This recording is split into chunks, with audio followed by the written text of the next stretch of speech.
Decomposition is when you, decomposition is a nice word for catabolism. It's preparing you now to understand catabolism.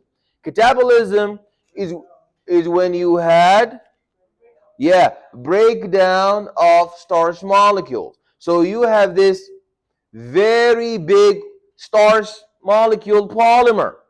You have a very big starch molecule polymer. So the starch molecule polymer is going to start breaking into pieces. So you have multiple glucose molecules.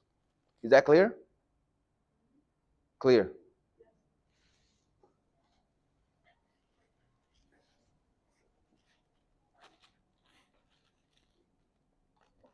Amino acids. Now that's the opposite. Here you went, you have a grape stem. When you need energy, you start plucking off the grapes.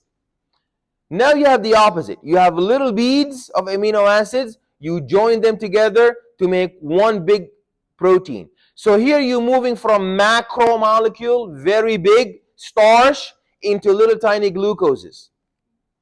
And here you have very tiny amino acids that you hook up together in order to get big proteins. Now this is the exchange. A and B and C and D were once upon a time together.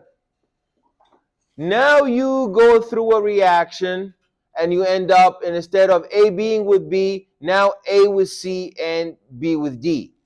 Please, I want you to pay attention to where my mouse is. You see this intermediate stage?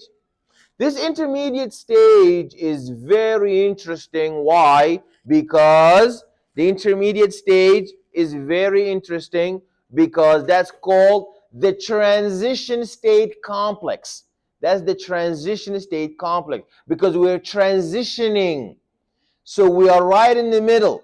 So A and B are not attached so strongly, but C and A are still not attached so strongly. So all the bonds are now mediocre. They are intermediate. So A and C are bonded equally as A and B. So they are like in a hybrid in the beginning of the formation of this bond. But once you go to the final product, what's the bond between A and C and D and B? That's what kind of bond is that? The bond between A and C and D and B. What kind of bond is that? I'm sorry? I cannot hear you. Can you say that again, please?